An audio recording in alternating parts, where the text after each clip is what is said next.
dari nanoteknologi untuk bidang pertanian dan pemrosesan makanan itu seperti apa. Mulai minggu ini adalah mulai masuk ke teori yang spesifik ya. Jadi kita akan membahas tentang manajemen kualitas air dan penghilangan kontaminan pertanian. Jadi sesuai judulnya, topik kita akan dibagi menjadi dua. Yang pertama yang dibahas adalah manajemen kualitas air, dan yang kedua adalah penghilangan kontaminan pertanian.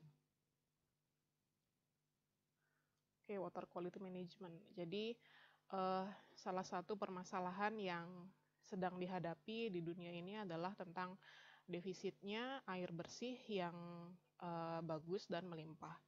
Nah, secara rata-rata nanti water supply itu di beberapa tahun yang akan datang itu akan menurun sekitar sepertiganya, dan ini akan menyebabkan kematian dari berjuta-juta orang. Kemudian untuk air bersih itu sendiri diperlukan di bidang agrikultur, tetapi nanti pada kenyataannya apa yang dilakukan oleh manusia itu justru membuat polusi dari air tanah karena adanya penggunaan dari pestisida, kemudian pupuk atau fertilizer, dan berbagai macam zat kimia untuk pertanian lainnya. Nah, di lain sisi, seperti di air limbah ini membutuhkan teknologi yang baru, kemudian sustainable, dan juga efektif secara biaya.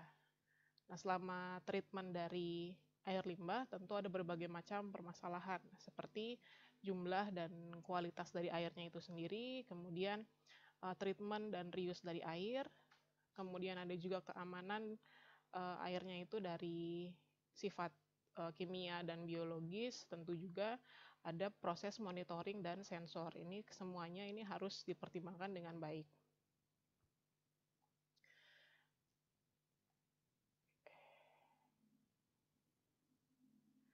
Nah, riset dan development di bidang nanoteknologi ini telah memungkinkan kita untuk mencari suatu teknologi yang baru dan secara ekonomis itu visible untuk dilakukan, untuk meremediasi dan untuk mempurifikasi, menjernihkan dari air limbah ini.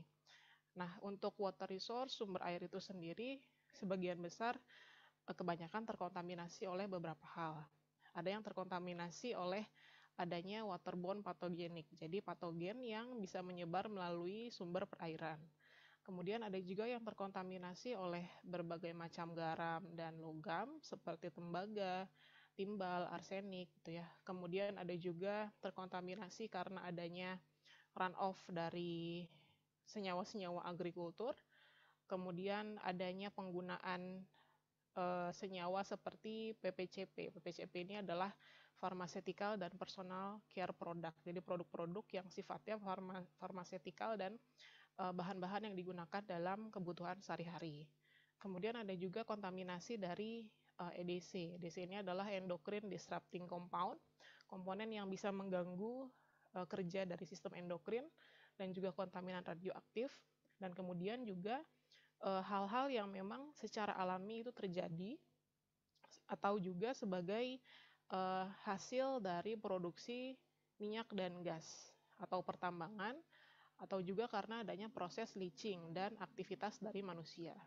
Maka dari itu, solusi yang bisa ditawarkan di bidang nanoteknologi ini adalah berbagai macam nanomaterial yang digunakan untuk treatment dari air bersih ataupun air limbah.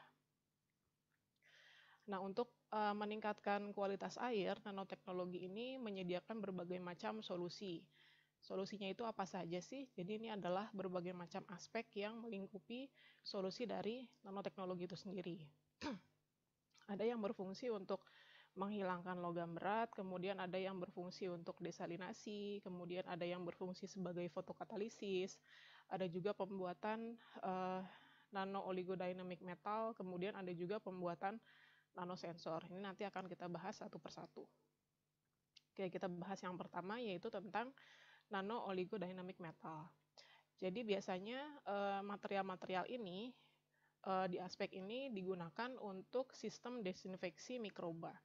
Nah, di negara-negara yang maju, sistem desinfeksi mikroba ini biasanya digunakan metode fisika dan kimia, seperti penambahan senyawa kimia klorin dioksida, kemudian secara fisik itu bisa menggunakan ultraviolet dan ozon.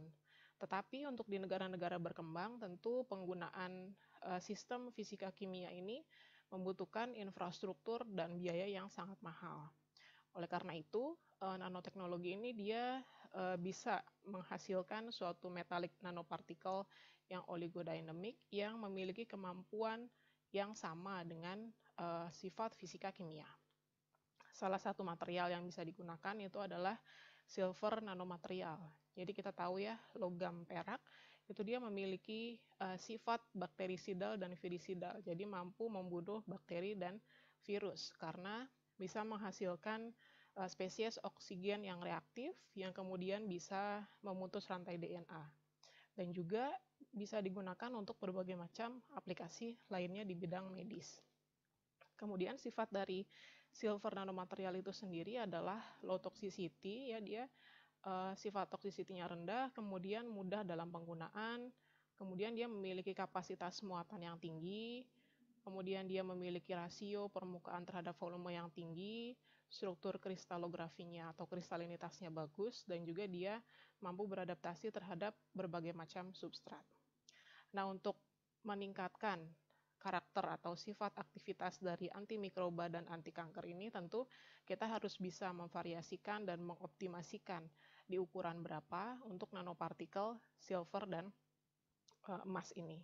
Nah, sekarang penelitian yang sedang banyak dilakukan itu adalah tentang eksperimen in silico. Jadi menggunakan permodelan untuk memprediksi seberapa besar toksisitas dari material-material metalik. Ini adalah contohnya, ini kalian sudah familiar bahwa ini adalah foto dari nanokoloid emas. Kemudian untuk sifat bakterisidal dan virisidal dari silver nanomaterial itu bisa dilihat di sini. Jadi kalau kita lihat ini adalah uji hambat dari mikroorganisme menggunakan silver. Ini di sini adalah kertas disk yang sudah direndam atau diberikan dosis tertentu dari silver nanopartikel. Nah, kita lihat di sini pembandingnya adalah AgNO3. AgNO3 ini adalah senyawa prekursornya. Jadi ini masih berupa ion. Sedangkan AgNP ini adalah sudah berupa metallic silver ya. Artinya Ag-nya sudah berupa elemental. Nah, kita lihat di sini dari ketiga bahan yang digunakan, satu lagi adalah ekstrak teh. Mungkin ini adalah salah satu reduktornya. Jadi ini menggunakan biosintesis. Kemudian di cawan Petri ini ditumbuhkan berbagai macam mikroorganisme. Misalnya dalam satu Petri itu ada yang organisme ujinya adalah E. coli, kemudian ada yang Staphylococcus, ada yang Pseudomonas, dan lain sebagainya. Nah, dari keempat cawan Petri ini kita bisa lihat bahwa kertas disk yang direndam atau diberikan dosis tertentu dari AgNP ini memiliki zona hambat ya. Dilihat di sini sekitarnya ada bagian yang bening. Bagian yang bening ini mengindikasikan bahwa di sekitaran disk ini tidak terjadi pertumbuhan mikroorganisme. Oleh karena itulah, karena percobaan inilah membuktikan bahwa sifat silver nanomaterial atau silver nanopartikel ini memiliki sifat yang antimikroba. Oke, kemudian untuk fotokatalisis. Jadi material lain yang biasa digunakan untuk desinfeksi mikroba dan removal dari organik kontaminan seperti PPCP dan endocrine disrupting compound ini contohnya adalah tipe fotokatalisis yang visible light, jadi mampu bekerja dalam gelombang cahaya tampak yang terbuat dari metal oxide transisi. Kemudian ada juga nanoporous fiber dan nanoporous form. Ini adalah contoh gambarnya. Ini yang sebelah kiri itu adalah nanoporous fiber dan yang sebelah kanan itu adalah nanoporous form. Nah, ini biasanya kalau yang fiber ini terbuat dari karbon ataupun logam. Jadi semuanya ini bisa berupa organik maupun anorganik.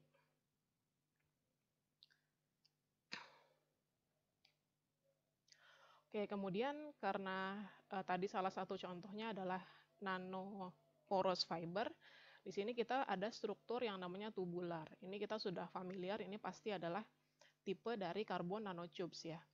Jadi struktur tubular ini dia mampu menempel pada dinding sel mikroorganisme, kemudian bisa mengganggu struktur dari sel sehingga mengakibatkan adanya kebocoran dari komponen-komponen intraseluler. misalnya bagian sitoplasmanya, sehingga dia bisa menyebabkan kematian dari sel. Oke, kemarin dan tadi sudah dibahas juga tentang carbon nanotubes ya, bahwa salah satu fungsinya adalah sebagai antimikroba ataupun di bidang medis. Nah, ini adalah ilustrasinya bagaimana proses antibakteri dan mekanisme yang dilakukan oleh metal oxide nanopartikel. Jadi selain CNT bisa juga metal oxide. Jadi yang pertama, gambar A ini adalah nanopartikelnya dia bisa menempel secara selektif dan bisa masuk ke dalam sel.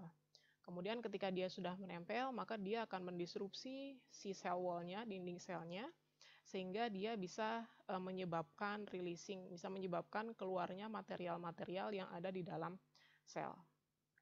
Kemudian setelah itu terjadi ketidakseimbangan homeostasis yang ada di sel, sehingga terjadinya kebocoran yang lebih parah dan pada akhirnya selnya itu akan mati. Nah, sel mati itu penyebabnya itu karena adanya disrupsi dari membran selnya itu sendiri akibat menempelnya nanopartikel atau metallic oxide ini.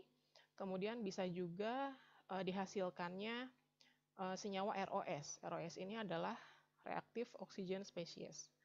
Kemudian ketika nanopartikelnya dia bisa masuk ke dalam sel, maka dia akan berada di bagian sitoplasma di mana DNA itu berada.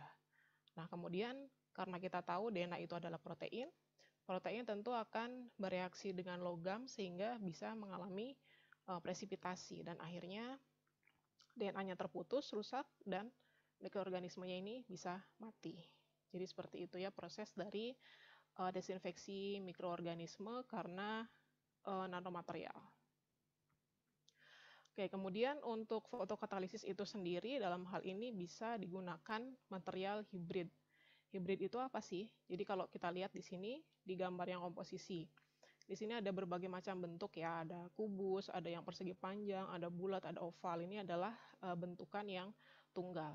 Kemudian yang hibrid itu apa? Hibrid itu adalah hasil inkorporasi antara material organik dan anorganik.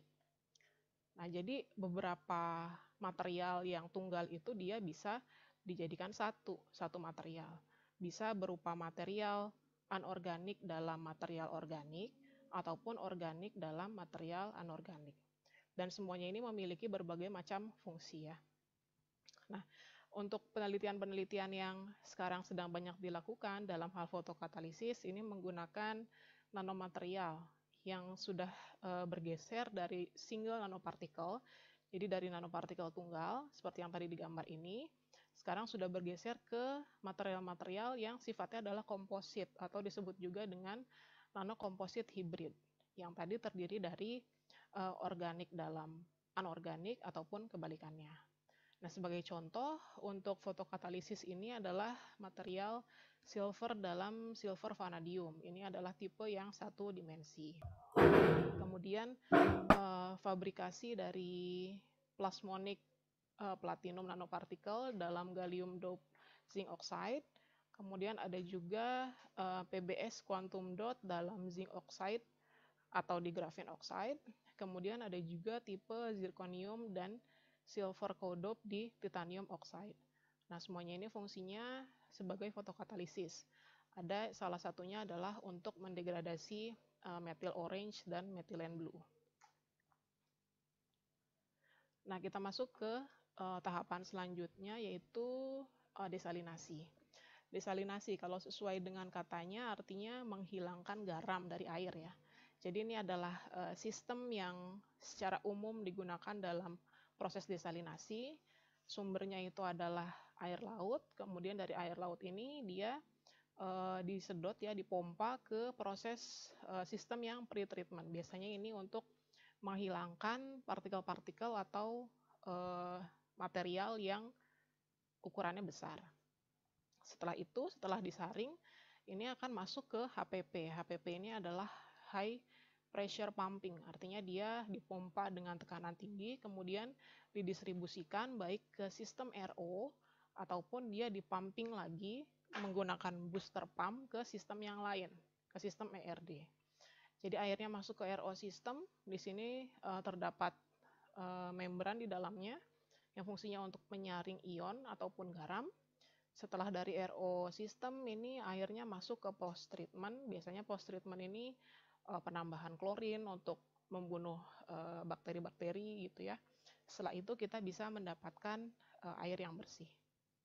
Nah, bagaimana dengan sisanya? Sisanya artiannya adalah garam-garam yang berasal dari RO sistem ini, yang hasil saringannya itu dia bisa dialirkan ke sistem ERD, Energy Recovery Device, kemudian garamnya ini akan dibuang kembali ke laut. Dan begitulah proses selanjutnya terjadi ya.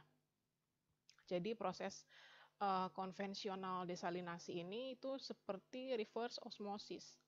Jadi kita tahu tipe-tipe transport larutan itu ada difusi, ada osmosis. Nah, kalau ini reverse osmosis, artinya osmosis yang berkebalikan. Dari yang konsentrasi zat terlarutnya tinggi, kemudian kita membuat larutan yang konsentrasi zat terlarutnya rendah.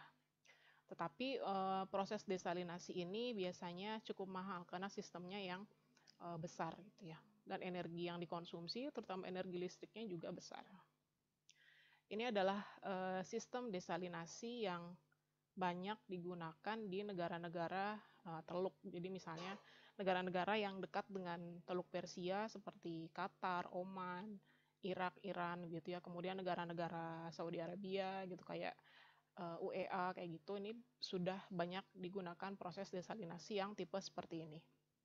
Jadi yang pertama, secara umum sih gambarannya mirip dengan yang sebelumnya ya, cuman nanti kita lihat bedanya tuh ada di mana. Jadi yang pertama itu adanya screen dari seawater, dari air laut. Jadi air lautnya itu dia disedot, kemudian dialirkan ke sistem melalui pipa yang ada di bawah laut. Nah, selanjutnya masuk ke tahapan screening. Di sini adalah proses penyaringan. Penyaringan ini adalah proses di mana dilewatkannya air laut melalui saringan sehingga bisa menghilangkan partikel yang ukurannya kasar dan juga halus. Nah, setelah disaring, airnya ini akan dialirkan ke bagian dissolved air flotation. Jadi ini adalah proses flotasi. Di proses atau di tangki flotasi ini ada berbagai macam chemical yang ditambahkan, yang fungsinya adalah untuk mengaglomerasikan zat-zat pengotor menjadi partikel yang ukurannya lebih besar. Kemudian juga ada injeksi udara ke dalamnya sehingga partikel-partikel yang besar tadi itu bisa terjebak di gelembung udara tersebut dan bisa mengapung ke atas. Nah, setelah mengapung itu bisa diambil dengan mudah gitu ya. Nah, setelah dari proses flotasi ini masuk ke tahapan ultrafiltrasi. Jadi ultrafiltrasi ini adalah sistem yang terdiri dari membran semi-permeable yang fungsinya adalah untuk menghilangkan zat-zat pengotor, kemudian mikroorganisme, bisa bakteri, bisa virus, ataupun kuman lainnya, dan partikel-partikel lain yang ukurannya lebih kecil. Nah, setelah itu masuk ke reverse osmosis unit. Di reverse osmosis unit ini, air lautnya itu dipompa pada tekanan tinggi melalui membran semi-permeable untuk memisahkan dissolved solid, jadi padatan yang terlarut. Nah, ini prosesnya ini ada dua unit namanya SWRO dan BWRO. Cuma saya belum menemukan perbedaannya apa. Yang SWRO itu adalah seawater reverse osmosis dan yang BWRO itu adalah brackish water reverse osmosis. Setelah dari tahapan yang nomor 5, ini kita masuk ke post treatment. Post treatment ini adalah tahapan di mana air dari nomor 5 ini ditambahkan senyawa-senyawa kimia yang fungsinya adalah untuk desinfeksi seperti klorin dan fluoride gitu ya. Nah, setelah itu kita bisa mendapatkan air bersih yang siap untuk digunakan. Nah, apa sih peranan dari nanoteknologi di proses desalinasi ini? Jadi nanoteknologi ini dia memegang peranan yang sangat penting untuk mengembangkan berbagai macam alternatif material yang lebih ramah lingkungan dan lebih cost visible. Contohnya itu penggunaan membran biomimetik. Jadi membrannya yang menyerupai membran dari sel yang terbuat dari protein dan polimer. Jadi kalau kita ingat, Dulu di sini ada membran lipid bilayer.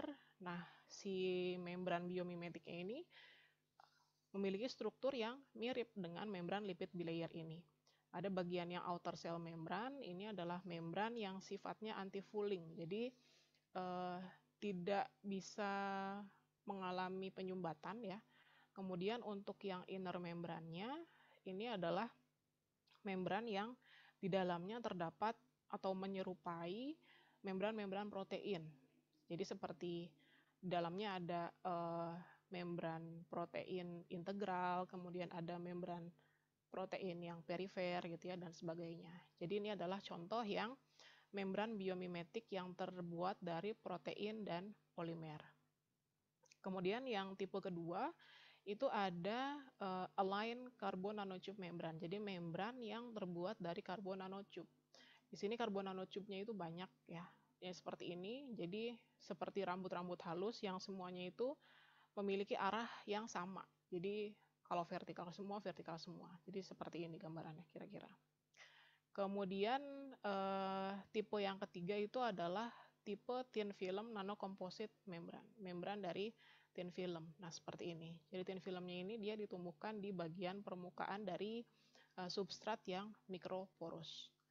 Nah, teknologi-teknologi ini ternyata sudah berhasil dan lebih efisien, sebesar 1000 kali lebih efisien ya dibandingkan dengan reverse osmosis, dibandingkan dengan metode konvensional. Karena dia sifatnya itu memiliki karakteristik permeabilitas air yang tinggi, karena adanya karbon nanotube ini tadi dalam strukturnya. Nah, beberapa dari membran ini juga dia terlibat dalam integrasi dengan sistem proses lain. Contohnya di proses desinfeksi, kemudian deodorizing, defouling, dan self-cleaning. Kemudian untuk pendekatan yang lain, selain menggunakan karbon nanotube, juga bisa digunakan zeolite nanomembran untuk desalinasi dari air laut. Kemudian proses membran desalinasi yang baru ini juga menggunakan CNT based membran. Jadi membran yang berbasis karbon nanotube. Ini kita lihat di sini ya. Jadi nanotube-nya ini diintegrasikan bersamaan dengan membrannya. Yang fungsinya adalah untuk destilasi di proses desalinasi. Jadi CNT ini dia mampu mengubah interaksi antara air dengan membran untuk mendorong permeabilitas uap. Dan juga pada saat yang bersamaan dia mampu mencegah penetrasi cairan ke membran, ke pori membrannya karena sifat dari hidrofobisitas. Nah, di sini kita bisa lihat adanya proses permeasi. Permeasi itu apa sih? Permeasi itu adalah proses di mana jalannya gas dan liquid, cairan, melalui material yang kedua, seperti solid. Kemudian untuk salt rejection-nya, jadi untuk proses penyaringan garamnya itu sendiri, yang menggunakan membran berbasis CNT, ini dia lebih tinggi dibandingkan dengan membran CNT yang tidak termodifikasi. Kalau yang dimodifikasi itu efisiensinya sekitar 97%, kalau yang tidak dimodifikasi itu efisiensinya sekitar 95-97%. Nah, kalau kita lihat di sini, ini adalah membran yang diintegrasikan dengan karbon nanotubes ya. Di sini untuk pergerakan dari molekul airnya, kita bisa lihat ada yang bergerak secara cepat melalui permukaan dari CNT-nya, kemudian dia keluar. Kemudian ada juga dia yang melalui proses difusi aktif, melalui adsorpsi di permukaan CNT-nya. Kemudian ada yang tipe permeasi. Permeasi itu tadi suatu liquid yang bergerak melalui media yang kedua. Media yang keduanya ini adalah media yang solid. Ini yang dinamakan dengan permeasi. Kemudian yang pergerakan tipe terakhir itu adalah pergerakan yang berada di antara berada di antara karbon nanotube-nya. Nah, ini terjadi akibat adanya efek hidrofobisitas. Oke, kita masuk ke ranah yang selanjutnya, yaitu tentang removal dari heavy metal. Jadi untuk menghilangkan logam-logam berat. Nah, untuk menghilangkan logam-logam berat ini biasanya yang bisa digunakan adalah tipe material yang terbuat dari metal oxide. Termasuk di dalamnya ada ferric oxide, ada manganis, ada aluminium, ada titanium, magnesium, cerium. Kenapa tipe metal oxide ini bisa digunakan? Karena dia memiliki sifat yang rasio luas permukaan terhadap volumenya tinggi, kemudian dia memiliki afinitas yang spesifik terhadap proses adsorpsi dari logam berat di sistem yang cair. Nah, kalau kita lihat di sini, jadi metal base ini misalnya logamnya apakah bisa dari besi, apakah manganis, dan lain sebagainya. Kemudian karena oksigen ini melimpah di sekitar lingkungan kita, maka otomatis dia akan membentuk yang namanya lapisan oksida. Lapisan oksida ini akan menyelimuti seluruh permukaan dari metal. Nah, setelah itu ketika ini digunakan untuk treatment dari wastewater, tentu si logam-logam berat yang ada di air itu dia akan terserap ke permukaan metal oxide ini, sehingga terjadilah proses nukleasi. Dari nukleasi ini sendiri, kalau kalian ingat waktu di praktikum, proses nukleasi itu adalah proses pembentukan atom pertama kali ya. Proses pembentukan proses pembentukan nukleus di suatu permukaan. Jadi di sini ada nukleasi, kemudian dari berbagai nukleasi beberapa itu akan membentuk satu partikel dan kemudian terbentuk lagi nukleasi di tempat lain dan akan membentuk partikel lain lagi. Jadi seperti itu proses dari adsorpsi logam berat yang ada di air. Nah, untuk proses sintesis dari metal oxide yang sekarang lagi banyak disorot itu adalah bagaimana cara mengevaluasi removal dari heavy metalnya dari berbagai macam kondisi eksperimen. Kemudian kita mencari tahu mekanisme apa sih yang terjadi di dalamnya dengan cara teknik analisis modern dengan menggunakan alat atau instrumen, atau dengan komputasi dengan model matematika. Dan yang terakhir itu bagaimana caranya mengembangkan nanomaterial berbasis metal oxide untuk aplikasi yang lebih baik. Jadi misalnya metal oxide ini dibuat dalam bentuk granular atau metal oxide ini dibuat dalam bentuk komposit material gitu ya. Nah, setelah misalnya dibuatlah nanomaterial dalam bentuk yang lebih baik, yang lebih praktis, ada juga proses fungsionalisasi, jadi penambahan gugus fungsional. Misalnya treatment dengan asam humat atau asam sulfat. Nah, kedua jenis asam ini dia tentu akan mempengaruhi proses removal dan transportasi dari logam beratnya itu sendiri. Oke, kemudian aspek selanjutnya adalah wireless nanosensor. Jadi wireless nanosensor itu tentu fungsinya adalah berbagai macam ya, untuk melihat kondisi kelembaban tanah, kemudian melihat kesuburan tanah, kemudian untuk temperaturnya bagaimana, untuk status nutrisi dari tanaman itu bagaimana, kemudian bisa mendeteksi adanya penyakit tanaman, rumput, dan lain sebagainya. Ini semuanya bisa dimonitoring dengan menggunakan nanosensor.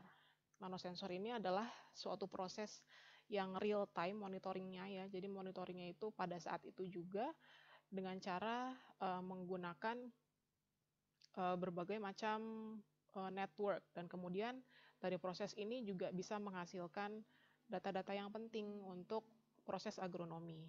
Jadi misalnya kita tahu bagaimana atau kapan waktu yang optimal untuk menanam, kemudian kapan waktu yang terbaik untuk memanen hasil pertanian gitu. Dan juga selain itu, wireless nanosensor ini dia berfungsi untuk monitoring waktu dan level dari airnya, misalnya untuk irigasinya itu kapan, kemudian untuk pemupukannya, untuk penambahan pestisida, herbisida, dan treatment-treatment lainnya. Nah, untuk mengetahui semua parameter ini tentu nanosensor itu juga membutuhkan data-data tambahan, misalnya seperti apa sih fisiologi tanamannya gitu ya, supaya bisa ditentukan waktu yang terbaik untuk menanam atau waktu yang terbaik untuk penambahan pupuk begitu. Kemudian data-data patologi dan juga kondisi-kondisi lingkungan yang ada di sekitarnya, kondisi lingkungan di mana perkebunan itu ada gitu ya. Nah, pada saat ini ilmuwan dan para engineer itu bekerja untuk mencari, mengembangkan solusi bagaimana caranya untuk meningkatkan efisiensi air dalam proses agrikultur, misalnya untuk irigasi. Nah, dengan cara ini tentu kita bisa mengontrol penggunaan air sehingga kita bisa melakukan konservasi. Konservasi ini bisa dilakukan dengan cara water storage, kemudian bisa juga secara in situ, bisa juga distribusi air di dekat perakaran tanaman, bisa juga water absorption efisiensi yang ada di tanaman, kemudian air yang dienkapsulasi kemudian bisa dirilis sesuai dengan kondisi tertentu dan juga adanya interaksi dengan field intelligence melalui sistem nanosensor. Nah, ini adalah salah satu contoh dari wireless nanosensor yang sudah dibuat, yaitu yang berbasis material grafin, berbasis material karbon ya. Oke, untuk sampai di sini dari 5 aspek water quality management, apakah ada yang mau ditanyakan sebelum kita masuk ke topik yang kedua? Mau tanya, Bu. Ya, silakan Oyen. Buat yang tadi disinfeksi mikroba di air itu sebenarnya pokoknya yang bisa pakai nanopartikel yang kalau berdiri sendiri itu bersifat toksik kan, Bu? Yang berdiri sendiri, ya. Ya, yang maksudnya yang punya sifatnya itu toksik gitu kan, Bu? Lalu? Maksudnya untuk disinfeksi itu cuma perlu nanomaterial yang sifatnya toksik gitu kan, Bu? Perlu nanomaterial yang sifatnya toksik, iya betul. Karena untuk membunuh antimikroba itu kan. Iya, terus untuk pemurnian airnya dari yang kayak mikroba yang udah mati itu gimana, Bu? Pemurniannya dari mikroba yang udah mati. Oke, biasanya kalau setelah didesinfeksi, itu dia melalui membran lagi sih. Jadi kayak prosesnya yang desalinasi ini. Proses yang ini nih. Itu apa nggak bisa pakai satu material aja gitu, Bu?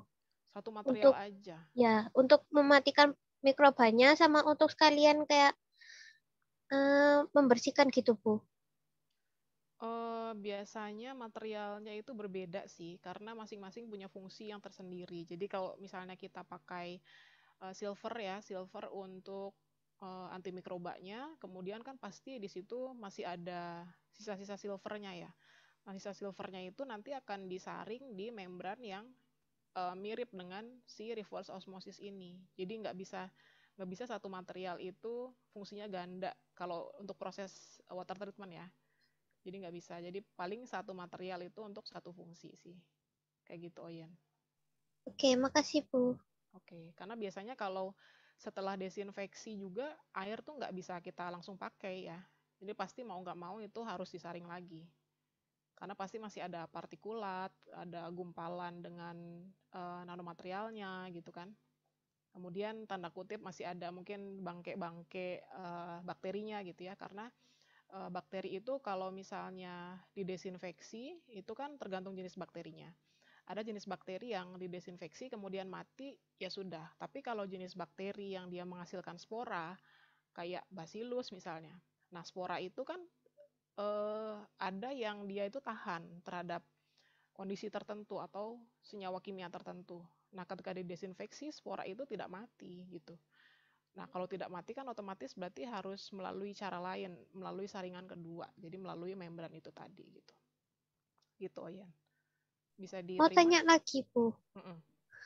Itu misalnya disinfeksinya pakai CNT. Terus mari kita untuk yang saringannya pakai yang CNT juga yang tadi itu, Bu, yang membran. Mm-mm. Nah, itu apakah bisa, Bu? Itu pakai CNT-nya itu yang porinya lebih kecil atau gimana gitu, Bu? Oke, kalau untuk desinfeksi dengan CNT tadi ya, sebentar. Tadi kalau desinfeksi itu kalau nggak salah pakai logam ya, Oyen? Pakai seperti silver sama emas.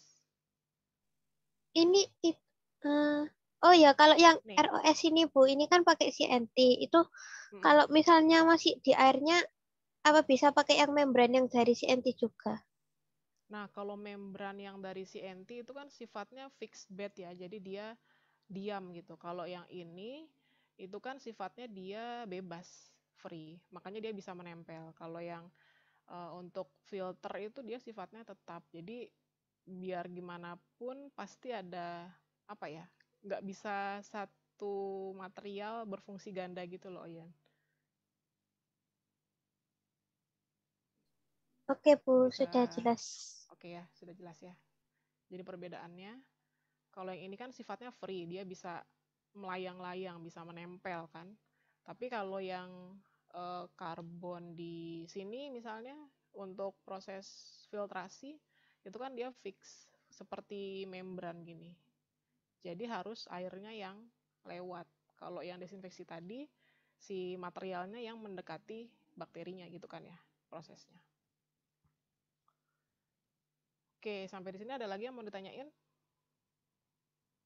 Bu izin tanya, Ya, silakan Azra. ini Bu, yang kalau penambahan klorin sama fluoride itu sama apa Bu? Setelah ditambahin disaring lagi gitu Bu? Setelah ditambahin biasanya enggak, karena dia dosisnya tertentu. Jadi dosisnya dosis yang bisa mematikan sisa-sisa bakteri, tetapi tidak membahayakan untuk manusia. Jadi nggak disaring lagi. Gitu. Oh, sama ini Bu, kalau apa aplikasi kayak nanoteknologi itu di Indonesia gimana sih Bu untuk desalinasi dan sebagainya? Oke, kalau di Indonesia ya, setahu saya desalinasinya tuh masih pakai desalinasi yang tipe konvensional sih. Uh, iya, tipe yang konvensional. Dia belum ada yang pakai apa flotasi kayak gini. Kalau flotasi di Indonesia tuh banyakannya biasanya dia untuk menghilangkan zat-zat pengotor dari apa ya? Dari proses perusahaan atau industri-industri pertambangan kayak gitu. Tapi kalau untuk treatment dari air itu dia masih yang tipe konvensional. Kenapa kita desalinasinya belum pakai yang tipe flotasi? Karena tipe flotasi ini menambahkan biaya dari sistemnya itu sendiri kan, kita nambahin chemical, terus sistemnya juga harus berbeda gitu ya. Makanya ini intinya kalau di kita kan water treatment atau pengolahan limbah baik air maupun limbah padatan itu kan sebisa mungkin biayanya minim ya. Karena toh limbah itu untuk dibuang gitu. Jadi fungsinya kalau di kita tuh seolah-olah semacam yang penting memenuhi baku mutu lingkungan hidup gitu loh. Jadi makanya kalau yang konvensional saja sudah oke untuk memenuhi baku mutu lingkungan hidup, maka yang flotasi ini sepertinya tidak perlu. Gitu sih Azra. Setahu saya ya. Tapi mungkin barangkali kalau Azra baca-baca lagi, nemu referensi yang terbaru seperti apa, boleh di-share nanti. Bu, mau nanya lagi Bu. Mm. Kalau yang di PDAM gitu sama kayak gini nggak sih Bu? PDAM ya. PDAM itu dia biasanya secara sistem itu mirip sih kayak gini. Tapi dia untuk screen-nya itu beberapa tahapan. Jadi untuk screen-nya tuh nanti kayak yang ini ya. Jadi saya skip ke sini deh. Nah, kayak begini biasanya. Screen-nya tuh berbagai macam tahapan, kemudian saringannya tuh dari saringan paling kasar, kemudian saringan yang ukuran menengah, kemudian halus halus halus sampai dengan terakhir ya penambahan bahan desinfeksi. Ini kalau yang PDAM seperti ini tipenya. Baik Ibu, terima kasih. Oke. Ada lagi? Bu mau tanya, Iya, Diva. yang di grafen base nanosensor itu kan tadi ada yang grafen tunability nih Bu. Nah itu di tune-nya tuh berdasarkan apa ya Bu? Kan macam-macam kan itu. Maksudnya gimana, Diva? Coba ulangin lagi. Kan ini Bu, kan ada grafen tunability. Nah itu kan macam-macam, ada yang nanopartikel, DNA base. Nah itu dipilihnya berdasarkan apa Bu? Berdasarkan kebutuhannya ya. Cuman kalau untuk sensor ini kan Sensornya itu sensor apakah tadi ya kayak di nanokarbon, apakah sensor fisika atau sensor kimia atau sensor biologi. Nah, ini penambahannya itu tergantung kita mau mendeteksi senyawa atau kondisi seperti apa. Nah, itu kita baru menentukan tunability-nya itu. Oh iya, tapi itu berarti nggak cuma organik aja ya, Bu ya? Bisa dimasukin yang ya, anorganik. Bisa dimasukin anorganik. Nah, kalau yang anorganik itu kan contohnya kayak nanopartikel di sini, nanopartikel metal atau metal oxide gitu ya. Jadi si grafinnya ini, lembaran karbonnya ini lagi-lagi sebagai template-nya. Template kemudian kita modifikasi, ditune, apakah dimodifikasinya pakai nanopartikel logam atau pakai DNA atau pakai antibody, pakai organik, ini tergantung pada kebutuhannya untuk apa yang sesuai. Gitu. Berarti alat sensingnya itu dari tunability-nya ini ya, Bu? Dari Macam-macam. tunability. Iya, betul. Yang membedakan ya. adalah dia di doping dengan material apa gitu. Kalau template-nya kan sama semuanya pakai grafin ya, cuman tune-nya ini dia apa, baru untuk sensing apa gitu. Oke ya, Diva. Iya, Bu. Udah. Oke, Terima ada kasih, lagi? Bu. Siap.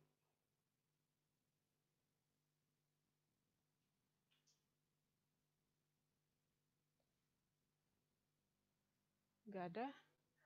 Oke, sebelum kita lanjut ke subtopik yang kedua tentang removal agriculture kontaminan, kita break dulu 10 menit ya untuk sholat asar. Bagi yang menjalankan sholat asar, silakan untuk sholat dulu ya.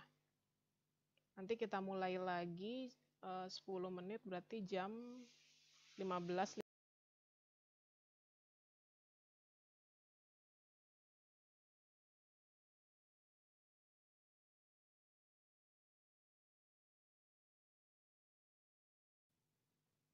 Oke, kita mulai lagi untuk subtopik yang kedua ya. Kita lanjut untuk proses removal dari kontaminan agrikultur. Nah, jadi seperti yang banyak terjadi di berbagai macam lahan di dekat pertanian, misalnya ada di danau, itu terjadi yang namanya proses eutrofikasi. Eutrofikasi itu apa sih? Eutrofikasi itu adalah suatu proses di mana meledaknya pertumbuhan alga di permukaan air, di badan air, misalnya di danau ataupun di sungai, karena adanya kontaminan seperti nitrogen dan fosfor yang sangat berlebih, sehingga menimbulkan proses ledakan pertumbuhan dari alga. Nah, eutrofikasi ini tentu merugikan untuk biota-biota yang ada di bawah permukaan air. Contohnya seperti ikan-ikan gitu ya, kemudian untuk mikroorganisme yang bisa fotosintesis di air, itu tentu akan sangat merugikan karena itu akan menyebabkan kematian. Nah, oleh karena itu, untuk mengurangi proses eutrofikasi ini, kita bisa melakukan berbagai macam cara untuk meremove, untuk menghilangkan unsur nitrogen dan fosfor. Karena nitrogen dan fosfor ini merupakan kontaminan yang banyak sekali dihasilkan karena kegiatan agrikultur ya. Nah, contohnya proses yang bisa dilakukan itu adalah presipitasi secara kimia, kemudian ada juga treatment secara biologi, kemudian ada yang menggunakan membran, ada yang menggunakan treatment elektrolitik, ada yang menggunakan ion exchange, pertukaran ion, dan ada yang menggunakan adsorpsi. Adsorpsi ini adalah proses yang paling banyak digunakan dalam nanoteknologi dan menggunakan berbagai macam material seperti zero valent metal, kemudian metal oxide, ada juga functionalized material, dan ada juga material yang berbasis karbon. Nah, disinilah kita akan menekankan proses adsorpsi untuk removal nitrat dan fosfat hasil dari proses agrikultur. Nitrat dan fosfat itu merupakan salah satu polutan yang sangat problematik, sangat menimbulkan masalah karena bisa mempengaruhi air permukaan maupun air tanah yang ada di dunia. Ini disebabkan karena adanya aktivitas industri dan agrikultur. Di WHO itu sendiri ada batasan maksimum dari nitrat dan fosfat. Untuk fosfat itu maksimal adalah 5 mg per liter, sedangkan untuk nitrat itu tidak boleh lebih dari 10 mg per liter untuk air minum. Kemudian apa sih efeknya kalau kita terlalu banyak mengkonsumsi air yang mengandung fosfat yang tinggi? Jadi bisa menyebabkan gangguan ginjal, kemudian ada sindrom tumor, kemudian ada juga keracunan dari fosfat. Sedangkan untuk nitrat itu sendiri bisa menyebabkan methemoglobinemia, kemudian bisa menyebabkan kanker lambung. Kemudian ada tipe kanker yang limfoma, jadi kanker kelenjar getah bening yang non-Hodgkin. Kemudian ada juga jika terpapar nitrat dan nitrit di level di atas maksimum, itu akan menyebabkan berbagai macam penyakit seperti diuresis, kemudian starchy deposits, ada juga hemorrhaging, jadi pendarahan di sistem limpa. Nah, ini adalah struktur dari nitrat dan fosfat. Kemudian ini adalah batasan dari konsentrasi yang diperbolehkan untuk fosfat dan nitrat. Jadi untuk yang label warna biru ini adalah konsentrasi yang diperbolehkan. Kemudian untuk yang hijau ini terdeteksi adanya nitrat dan fosfat. Kemudian untuk yang orange ini tandanya ada polusi yang cukup tinggi, dan yang merah ini adanya polusi yang sangat berat. Jadi ini adalah nilai-nilai yang merupakan indikator di mana polutan itu berada. Nah, ini tadi adalah cara-caranya untuk meremove nitrat dan fosfat. Kita masuk ke cara yang pertama, yaitu denitrifikasi secara biologi. Jadi dulu kalian sudah pernah belajar juga ini di SMP, SMA ya, tentang proses nitrifikasi, denitrifikasi. Itu bedanya apa sih? Jadi kalau denitrifikasi, proses denitrifikasi itu artinya proses pengurangan atau konversi nitrat menjadi bentuk nitrogen yang bebas, gitu ya. Jadi definisinya adalah proses ini menggunakan bakteri denitrifikasi yang mengkonversi nitrat yang ada di tanah atau di air menjadi nitrogen yang bebas. Jadi seperti ini prosesnya. Dari nitrat menjadi nitrit, kemudian nitrogen oxide, di nitrogen oksida, kemudian menjadi oksigen. Nah, beda sama nitrogen fixing. Kalau nitrogen fixing itu adalah proses pembentukan atau proses konversi nitrogen menjadi NH3. Jadi ini adalah suatu proses yang berkebalikan ya. Kemudian di sini ada bakteri yang berperan untuk proses denitrifikasi, yaitu adalah denitrifying bacteria, DNB ini. Sedangkan untuk proses nitrifikasi itu adalah bakteri ammonia oxidizing dan nitrate oxidizing. Jadi di sini kita mau mengubah sesuatu senyawa yang bersifat polutan, toksisitasnya tinggi, menjadi sesuatu yang aman untuk lingkungan, yaitu nitrogen bebas. Kemudian bakterinya apa saja sih yang berperan atau yang berfungsi sebagai bakteri denitrifikasi? Itu ada jenis dari genus Pseudomonas, kemudian ada Alkaligenes, ada Bacillus, dan lain sebagainya. Kemudian dari sifatnya untuk kesuburan tanah, ini denitrifying bacteria ini dia bisa mengurangi kesuburan tanah. Kemudian denitrifying bacteria ini juga dia bisa mengurangi produktivitas dari agrikultur, dan untuk enzim-enzim yang terlibat di proses denitrification ini ada berbagai macam. Ada nitrat reduktase, ada nitrit reduktase, kemudian nitric oxide, nitrous oxide, gitu ya. Ini adalah proses biologi dari denitrifikasi. Kemudian proses yang kedua, ini ada ion exchange atau proses pertukaran ion. Air limbah ini dia dialirkan ke suatu media yang tetap ya, namanya media bed, yang bisa menghilangkan anion berupa fosfor dan nitrogen, kemudian menggantinya dengan ion yang ada di media. Jadi namanya ion exchange, jadi adanya pertukaran ion. Nanti ion fosfor dan nitrogennya itu diserap oleh resin, ini namanya materialnya, sedangkan material yang ada di resin ini bisa keluar. Kemudian resin yang exhausted itu artinya sudah jenuh ya, ini bisa diregenerasi ulang dengan cara elusi. Elusinya itu menggunakan larutan yang terkonsentrasi tinggi, biasanya berupa larutan garam. Nah, teknik ion exchange ini dia sifatnya stabil, kemudian cepat, kemudian mudah, murah juga, dan untuk maintenance-nya, perawatannya dia cenderung mudah gitu ya, dan tidak merusak. Namun ada beberapa kendala yang biasa ditemukan dalam proses ion exchange ini. Di antaranya adalah fouling, jadi adanya penyumbatan dari proses ion exchange ini karena adanya organic backbone yang menyumbat di pori-pori si resinnya itu. Nah, menyumbatnya itu karena adanya penyerapan ion fosfat dan ion nitrat di permukaan si resinnya itu. Kemudian kalau dilihat dari efisiensi dan biayanya, ini tergantung pada derajat pretreatmentnya, kemudian kualitas dari air yang akan di-treatment itu sendiri. Nah, untuk removal dari nitrogen dan fosfor ini biasanya tingkat keberhasilannya adalah sekitar 80-92% dengan menggunakan resin berbasis anion yang cukup kuat. Jadi ini adalah sistem dari resin penukar ion yang bulat-bulat materialnya ini adalah material resin.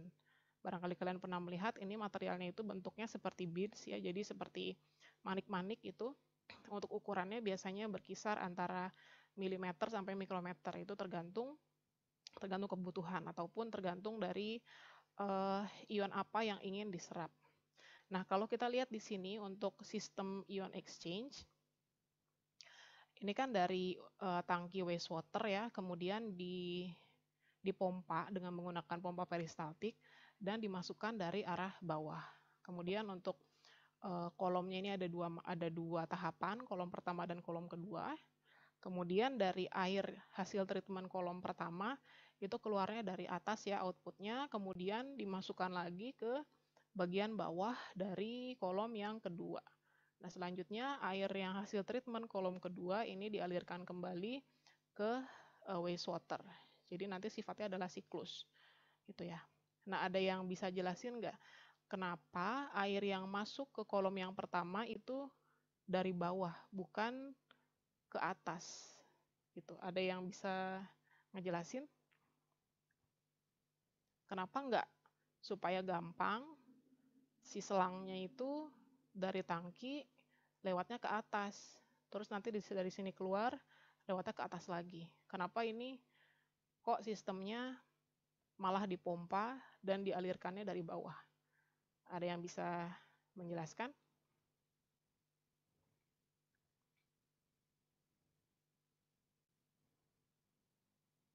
Kira-kira kenapa ya Mungkin prosesnya itu begitu? ada salah satu pengendapan mungkin, Bu. Gimana Ardan? Mungkin ada kaitannya sama pengendapan gitu, Bu. Pengendapannya di mana? Jadi misalnya dari bawah mungkin dia jadi yang makanya itu yang bagian bawah doang gitu, Bu. Terus yang di atasnya itu yang bersihnya gitu, Bu. Mungkin. Yang di atas tuh di atas sini kah? Di kolom yang pertama? Yang bagian atas tuh yang bersih itu maksudnya, Bu. Oke. Itu tadi. Terus ada lagi nggak yang mau coba ngejelasin? Kenapa dimasukinnya dari bawah, bukan dari arah atas? Kalau dari arah atas kan kita memanfaatkan gaya gravitasi ya untuk penyerapannya. Kalau di sini kan kita menggunakan bantuan pompa untuk mendorong aliran airnya. Kenapa kita malah memilih yang didorong oleh pompa, bukan karena gravitasi? Ada yang mau coba jawab?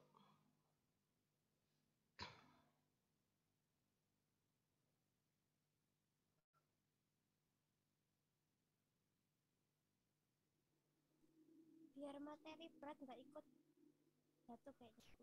Ya kalau kedorong kan yang berat-berat juga bisa ikut.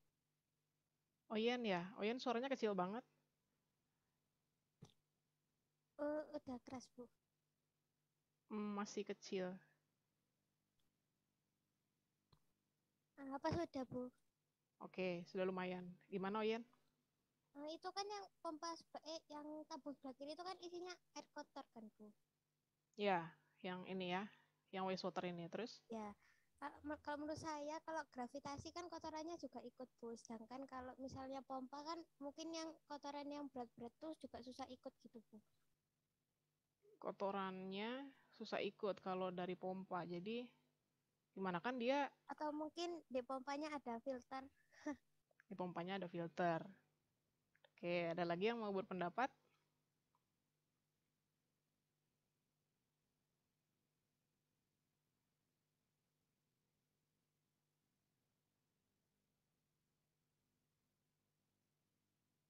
Ada lagi yang mau coba jelasin? Izin Bu, Ya, silakan mungkin Azra. ini Bu, supaya airnya itu air yang udah lumayan bersih di atas tuh nggak kotor lagi karena limbah yang baru ditaruh gitu Bu. Air yang ada di atas mana nih? Di kolom yang mana? Di yang first resin kolom itu Bu. Ini yang di first ini, Ha-ha. supaya nggak kotor lagi sama Air limbah yang baru dimasukin dari atas juga. air limbah yang dimasukin dari atas juga. Gitu kah?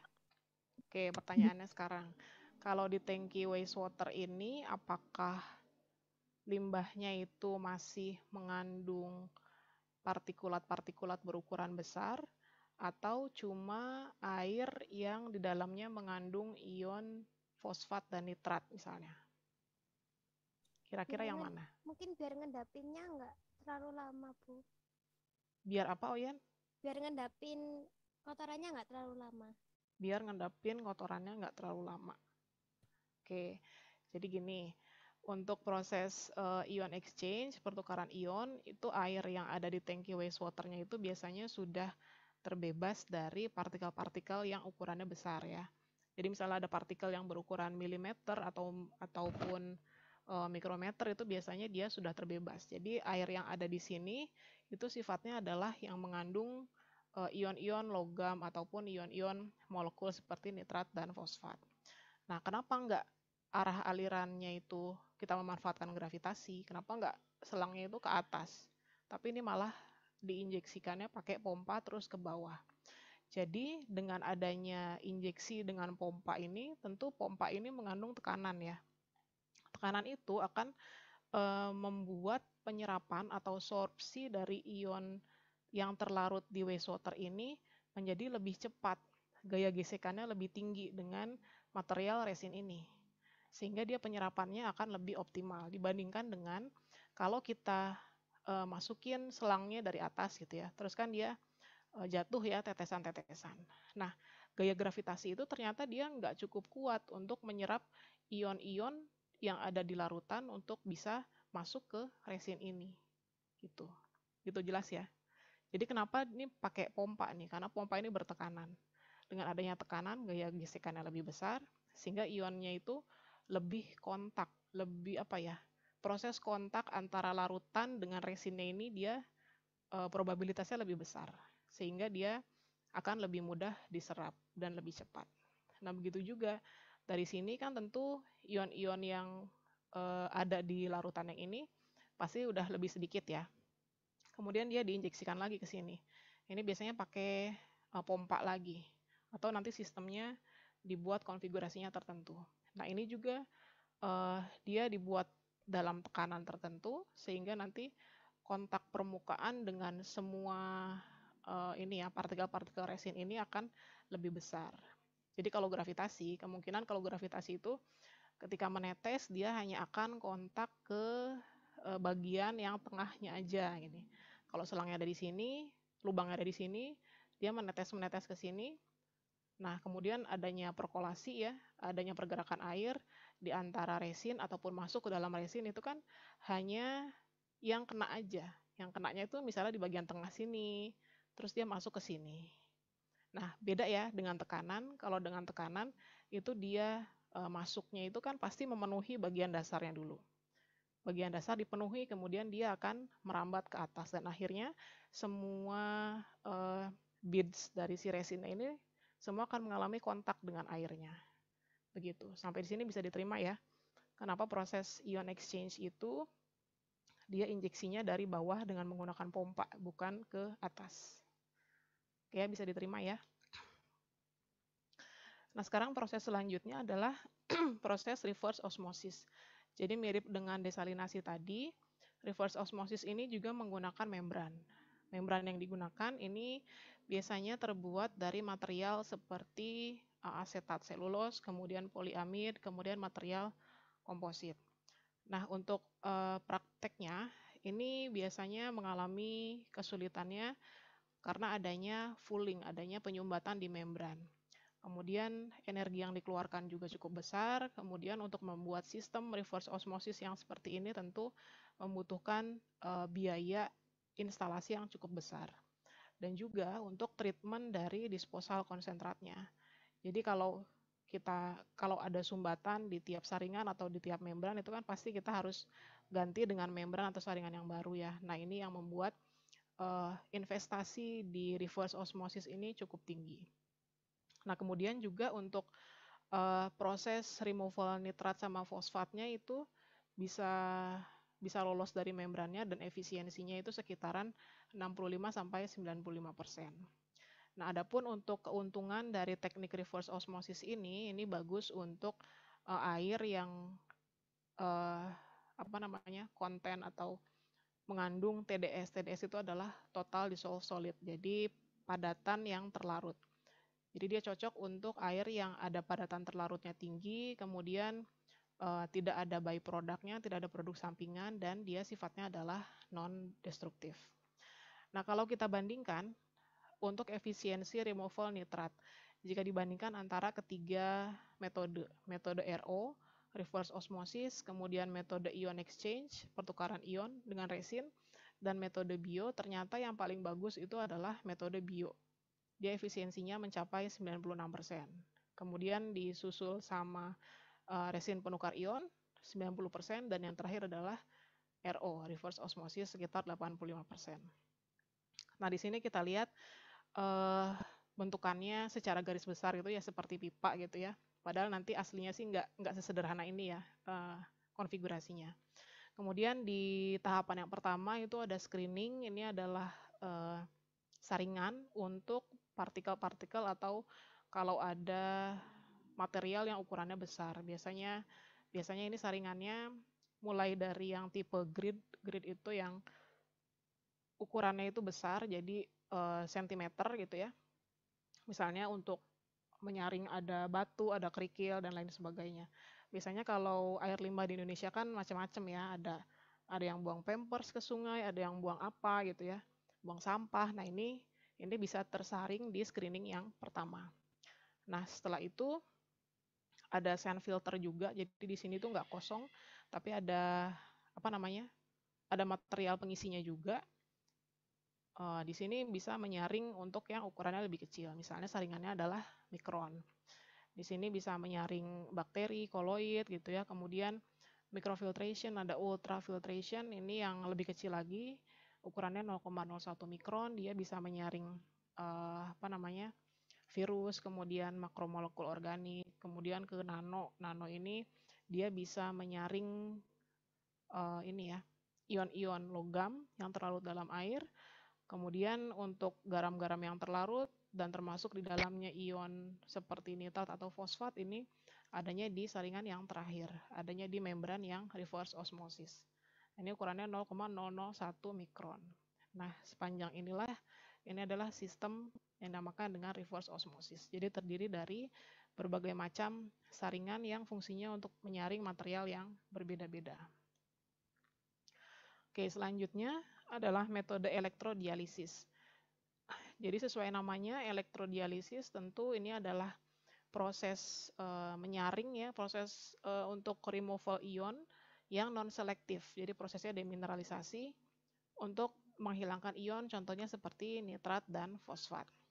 Nah, elektrodialisis ini dia dilakukan dengan cara membuat kation dan anion dari larutannya itu melewati membran selektif dari ion exchange yang menggunakan medan listrik. Jadi di sini dialiri arus listrik.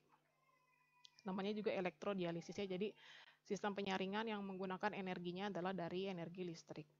Nah, ketika energi listriknya itu dialirkan, kationnya itu akan melewati membran cation exchange di dalam satu arah, dan juga anionnya itu akan melewati membran anion exchange di arah yang berlawanan. Jadi kayak gini, dia tentu akan bergeraknya ke arah sini karena dia akan mendekati yang muatannya berlawanan gitu ya. Kemudian yang Na+ ini juga akan mendekati yang muatannya negatif. Kerugiannya, kekurangannya untuk metode elektrodialisis ini adalah membran clogging, tetap ya adanya penyumbatan dari si membrannya. Kemudian adanya presipitasi dari garam-garam yang solubilitasnya rendah di membrannya. Nah, bagaimana caranya supaya mengatasi permasalahan clogging ini? Yaitu dengan cara proses asidifikasi, jadi direndam dengan menggunakan asam. Dan juga untuk meremove beberapa macam padatan sebelum treatment dengan elektrodialisis ini. Jadi di elektrodialisis ini kurang lebih air limbahnya itu mirip dengan ini ya, ion exchange. Jadi dia nggak ada lagi padatan, tetapi hanya ion-ion yang terlarut. Kemudian untuk efisiensinya itu ternyata cukup rendah ya elektrodialisis ini, hanya berkisar antara 30-50%. Jadi maksimal itu hanya separuhnya efisiensinya. Jadi menurut saya kekurangannya juga karena dia menggunakan listrik tapi kurang efisien, justru cost-nya malah lebih tinggi gitu ya. Oke, kemudian metode selanjutnya ada chemical precipitation, jadi presipitasi secara kimia. Presipitasi secara kimia ini dia memungkinkan penggunaan garam-garam logam di beberapa tahapan selama proses treatment air limbahnya. Chemical yang digunakan tuh apa aja sih? Jadi misalnya kalau untuk presipitasi fosfor itu pakai koagulan untuk mengkoagulasikan ya. Contohnya seperti lime. Lime itu adalah kapur ya, bisa kalsium karbonat, kemudian bisa tipe alum yang menggunakan aluminium, kemudian garam-garam besi dan juga polielektrolit, baik di proses yang pertama ataupun proses yang sekunder yang kedua. Bahkan untuk chemical precipitation ini dia prosesnya itu secara bertahap, jadi nggak cuma sekali ditambahkan garam tetapi berkali-kali gitu ya. Jadi ini sebetulnya cukup boros juga. Untuk dosisnya itu rata-rata adalah sekitaran 200 sampai 400 ppm koagulannya yang dibutuhkan. Namun untuk proses sedimentasinya ini bisa menurunkan fosfat sampai dengan 0,5 ppm. Gitu ya. Kemudian untuk dosis aluminiumnya itu sekitar 100 sampai 200 ppm dan bisa mereduksi ortofosfat sampai kurang dari 1 ppm. Jadi sebetulnya cukup efektif ya. Cuman kekurangannya adalah boros dari segi penggunaan bahan kimia. Kemudian untuk fosfor removal ini cukup efisien, bisa di-remove sekitaran 90-95%. Nah, kekurangannya dari metode presipitasi ini adalah sistem instalasinya tentu dan juga senyawa kimia yang dibutuhkan, itu biayanya cukup besar. Kemudian dari hasil reaksinya. Jadi kalau kita lihat di sini misalnya adalah wastewater-nya ya, air limbahnya. Di sini ada ion-ion yang terlarut. Kemudian kita tambahkan senyawa kimia. Senyawa kimianya misalnya kapur ya. Kapur di sini kita tambahkan, kemudian kapur ini nanti akan mengikat ion-ion yang terlarut, bisa nitrat, bisa fosfat ataupun logam-logam berat lainnya. Nah, setelah diikat tentu dia akan menghasilkan endapan ya, yang dinamakan dengan presipitat ini. Nah, presipitat inilah yang kemudian kita buang. Nah, si airnya ini yang kita tetap alirkan, misalnya di badan sungai atau di danau atau di apapun lah itu. Nah, presipitatnya ini sifatnya itu yang dinamakan dengan sludge. Sludge ini dia menghasilkan volume yang sangat besar karena tidak cuman ion-ion logam yang terendapkan, tapi itu juga kan hasil koagulasi dengan senyawa kimia ya. Jadi volumenya itu bisa 2 kali lipat jika dibandingkan dengan volume awal ion yang terlarut di airnya. Nah, kemudian untuk kalkulasi dosis dari koagulan yang ditambahkan itu nggak bisa 100% akurat ya, karena kita tahu begitu penambahan kalsium karbonat, misalnya tadinya air limbahnya bersifat asam. Asam itu kan bisa melarutkan ion-ion logam ya. Ketika ditambahkan kalsium karbonat atau kapur, itu pH airnya akan naik ya. Nah, seiring dengan kenaikan pH, tentu ada reaksi-reaksi sampingan. Jadi nggak cuman pengikatan atau koagulasi ion-ion terlarut, tetapi juga ada reaksi-reaksi sampingan. Oleh karena itu, kalkulasi dosis untuk koagulan ini makanya dibilang tidak pernah bisa akurat gitu loh. Oke, kemudian untuk metode yang terakhir ini adalah metode adsorption. Jadi adsorption atau adsorpsi ini adalah proses akumulasi suatu senyawa pada permukaan atau pada interfase di antara dua fase. Proses ini disebut juga dengan fenomena permukaan ya. Nah, adsorpsi ini dia bisa terjadi di berbagai macam interfase, bisa liquid-liquid, bisa gas solid, bisa gas liquid, bisa liquid solid. Tetapi kalau kita berbicara tentang wastewater, air limbah, maka yang diserap itu adalah di fase antara liquid dengan solid ya, gitu. Nah, kemudian untuk fenomena permukaan ini terjadi karena adanya gaya fisik gitu. Dan juga adanya ikatan-ikatan kimia yang juga berproses dan juga yang terjadi di proses adsorpsi itu. Nah, kalau kita lihat, barangkali ada yang masih bingung, adsorpsi dan adsorpsi itu bedanya apa? Ada yang bisa jelasin nggak dari gambar ini? Bedanya apa?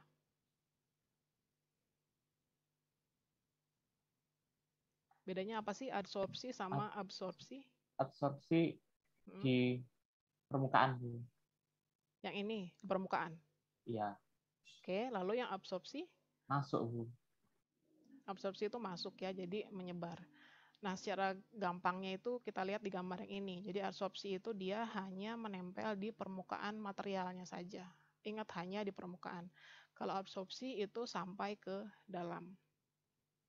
Nah, untuk istilahnya adalah bahwa molekul atau polutan yang menempel di suatu permukaan itu dinamakan dengan adsorbate ya, adsorbat. Kemudian untuk material tempat menempelnya molekul tersebut dinamakan dengan adsorben. Nah, inilah perbedaan antara adsorption dan absorption.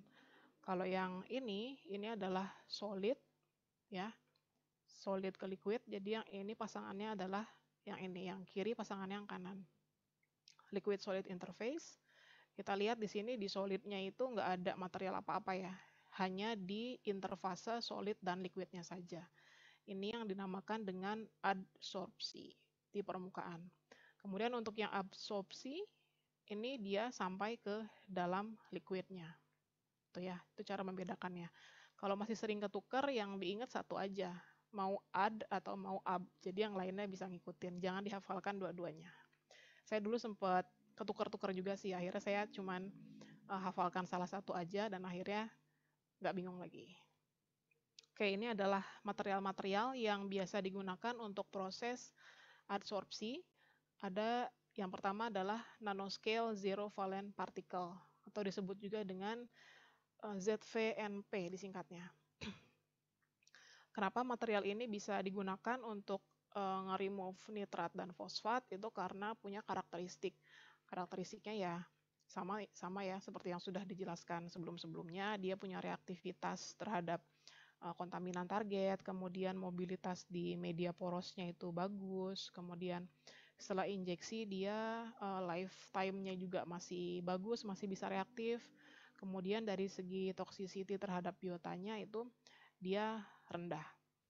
Nah, oleh karena itu, karena sifat-sifat yang dimiliki oleh zero valent particle inilah, sehingga material ini dipakai untuk mendesain atau digunakan dalam proses water treatment. Ini salah satu contohnya adalah material NZVI, kalau kalian pernah dengar, nanoscale zero valent iron, jadi Fe0. Dia bentuknya seperti shell ya, core shell, di mana core-nya itu adalah elemental besi, Fe0, kemudian untuk shell-nya itu adalah iron oxide, jadi besi oksida atau besi hidroksida.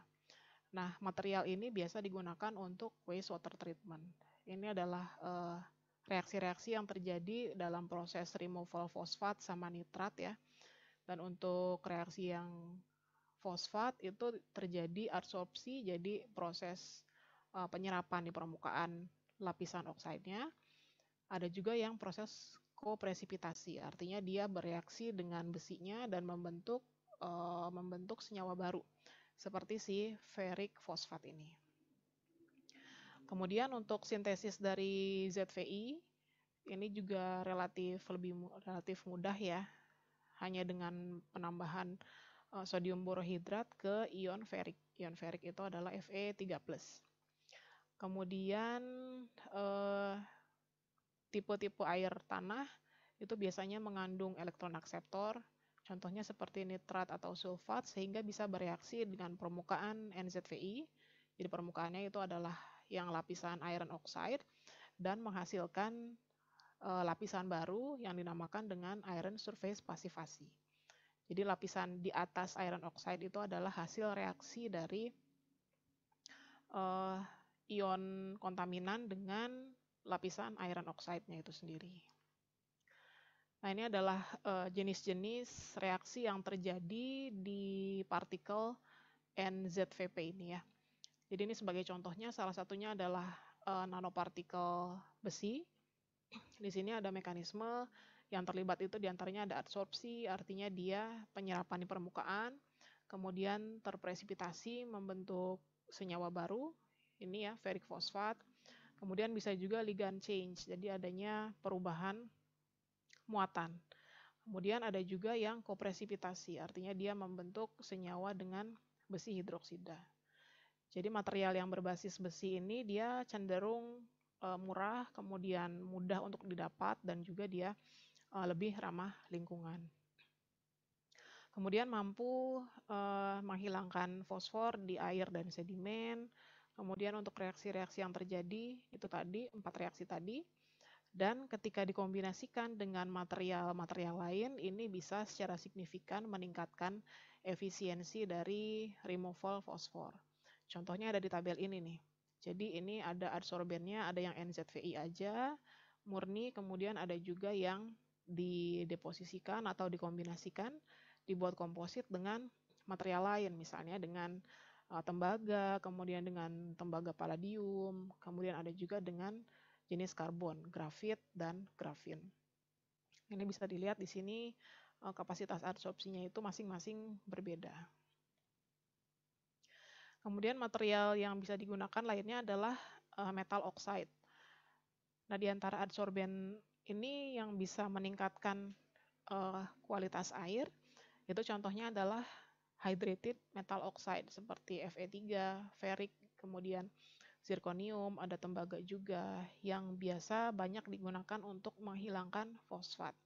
Karena dia memiliki sifat yang mampu menyerap ligan yang kuat seperti HPO4 ataupun H2PO4 dengan cara membuat kompleks membuat kompleks atau layer di bagian dalam ataupun di bagian luar dari metal oxide-nya itu. Ini adalah contoh dari adsorben metal oxide-nya. Itu ya, ada Fe, Mg, La, kemudian aluminium, ada titanium. Bahkan ada yang menggunakan organik dengan citosan, ada juga dengan biochar, ada CuO juga. Nah, yang terakhir ini materialnya adalah jenis carbon base dan yang terfungsionalisasi. Jadi kalian udah pelajari juga kemarin tadi pagi untuk kuliah nanokarbon. Di sini karbon itu alotropnya ada berbagai macam ya, mulai dari yang dimensi 0 sampai dimensi 3. Contohnya kalau yang dimensi 0 itu kayak karbon dot, kemudian grafin dot.